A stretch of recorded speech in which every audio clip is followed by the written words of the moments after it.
Got it. Okay, now here we are at a piece of sealant that's been cured out for 14 days. So we're going to see how well it adheres. This is a standard adhesion test. The first one we're going to do is a roller test. It's an in-place, non-destructive test. Tell them how it works, Doug. You're going to want to depress the sealant with the screen roller about 25%. So probably pushing in about 1/4 of an inch. That's the pressure that I'm putting on the sealant.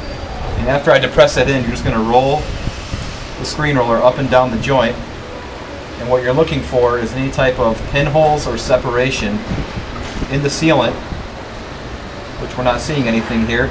Again, I'm putting about 1/4 inch of pressure depth onto the sealant. It all feels pretty good and solid to you? It does. The other thing that you can do and determine with the non-destructive test is be able to tell your material thickness. Material thickness, you can feel. If you push in and the screen roller depresses into the sealant a little bit more than it should, then you might have an area that's a little bit too thin. And that might be able to help you identify, without cutting it out, any differences in depth of sealant, which feels pretty good.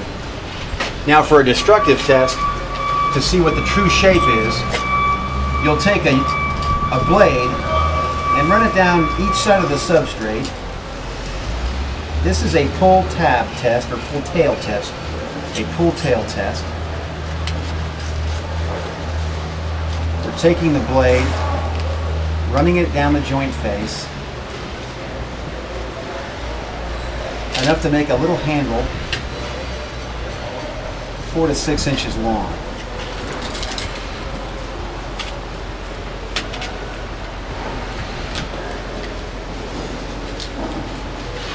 This will allow us to see how it's adhering, and also we can firsthand check our depth.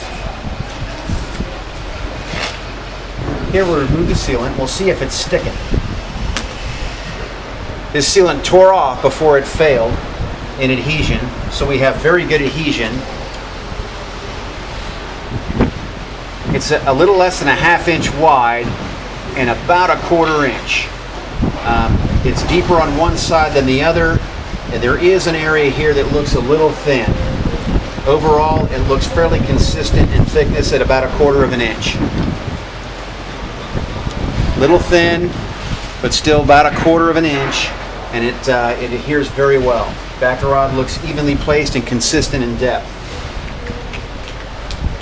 Doug, you got anything to add to that? In addition to the screen roller, you could also use a blunt object for a non-destructive test.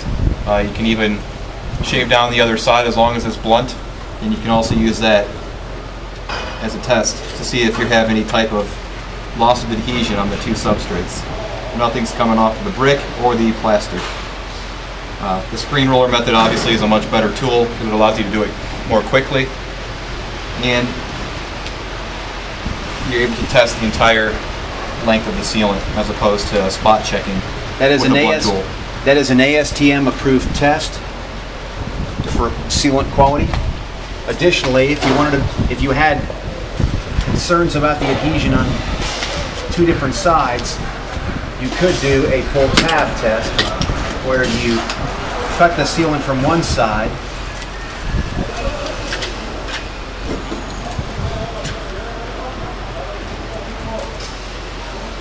and then the other,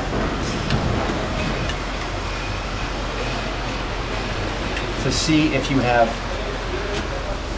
any kind of adhesive failure from one side or the other.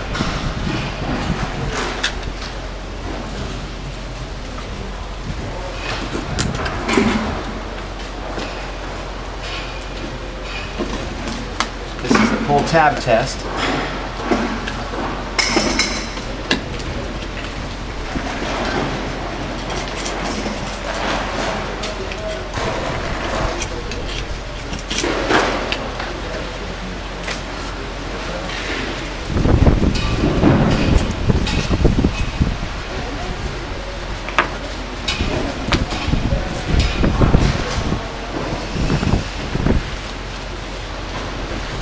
Smaller joints, it's difficult to do the full tab test. It's hard to grab onto the sealant to tear it off. Here I have the sealant. And you can tell, I'm taking this half-inch joint and moving it 2 inches and cannot tear it off the wall.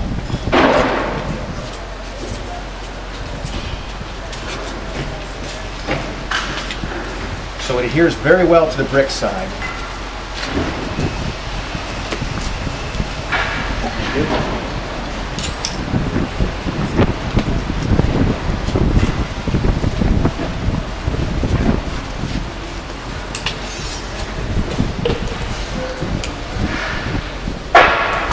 And the pull tab from the plaster side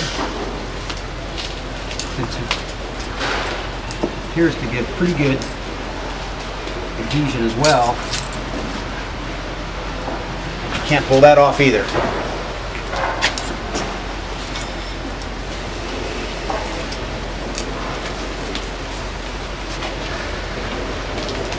There you have it. Good adhesion, good installation.